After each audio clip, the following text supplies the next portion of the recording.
사도행전 2장 46절, 47절 같이 읽겠습니다. 190페이지입니다. 날마다 마음을 같이하여 성전에 모이기를 힘쓰고 집에서 떡을 떼며 기쁨과 순전한 마음으로 음식을 먹고 하나님을 찬미하며 또 온 백성에게 칭송을 받으니 주께서 구원받는 사람을 날마다 더하게 하시니라. 사도행전 1장에 예수님께서 승천하시고 또 2장에 성령 강림하시고 또 이제 제자들과 사도들에 의해서 이 교회가 세워졌습니다. 지금 읽었던 이 46절, 47절 말씀, 예수님께 직접 복음을 받았던 사도들에 의해서 이 세워진 교회의 모습입니다. 이 가장 복음을 위해서 수고했고 가장 복음이 활발하게 전해졌던 초대교회의 모습입니다. 이 진정한 교회의 모습이라고 우리가 할 수가 있습니다. 그런데 이 46절, 47절 보시면요. 가장 크게 보이는, 가장 눈에 띄는 그 단어가 있어요.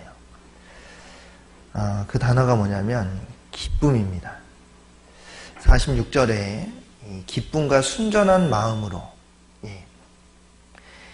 이 기쁨이라는 단어가 이 말씀을 읽을 때마다 가장 크게 보이고요. 가장 마음에 새겨지는 것 같습니다. 우리는 초대교회의 모습을 본받아야 되잖아요. 왜 그러냐면요. 47절 끝에 보시면 구원받는 사람을 날마다 더하게 하시니라. 날마다 구원받는 수가 더해졌던 거예요. 이 교회 안에요. 날마다 구원받는 그 영혼이 생긴 겁니다.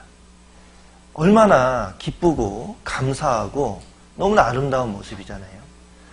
이 안에 날마다 구원받는 그 영혼이 생긴다라면 우리가 날마다 새로운 힘이 생길 겁니다. 이 날마다 구원받는 수가 더해졌던 그 이유가 있었을 겁니다. 그렇기 때문에 우리가 초대교회의 모습을 분명히 본받아야 될 거라고 생각이 됩니다. 그런데 여기 보시면 이 기쁨과 순전한 마음으로 라고 되어 있거든요. 이들이 왜 기쁠 수 있었을까요? 아마 행복했기 때문일 겁니다. 그 기쁨은 행복에서 나오는 거기 때문에요. 이들이 왜 행복했을까요? 사랑받고 사랑할 수 있었기 때문일 거예요. 그 사랑을 나눌 수 있었기 때문에 이들이 행복했을 거라고 생각이 됩니다. 어떤 글에서 봤는데요. 심리학자들이 행복해지려면 이것을 해라. 딱 그렇게 적혀 있더라고요. 이것이 뭔지 아세요? 행복해지려면 선행을 해라. 그렇게 적혀 있더라고요. 상당히 공감이 됐습니다. 그리스도인들에게 최고의 선행이 뭘까요? 아마 전도일 겁니다. 그 잃어진 영혼을 건지는 것이 우리가 할 수 있는 최고의 선행일 겁니다.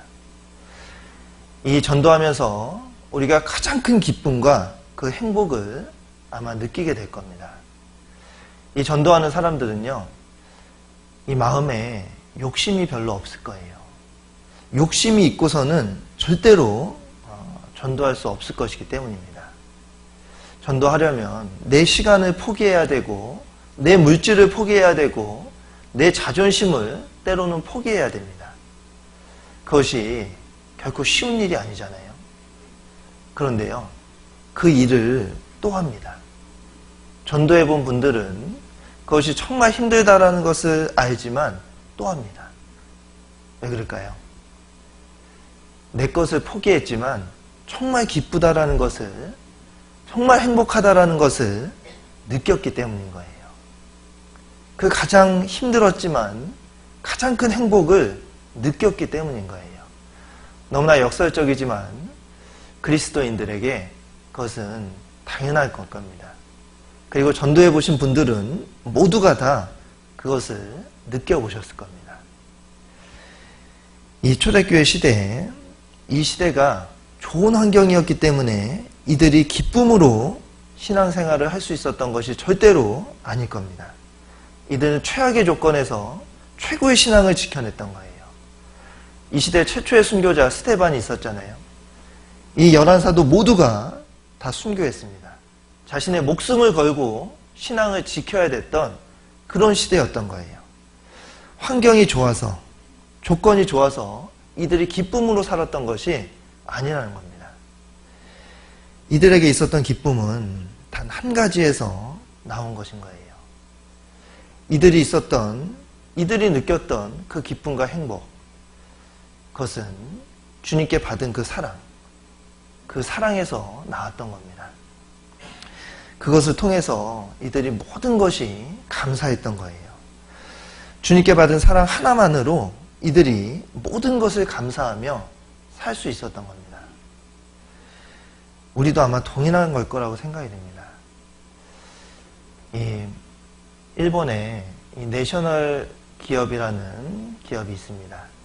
그 기업의 총수가 마쓰시다 고노스케라는 회장이에요.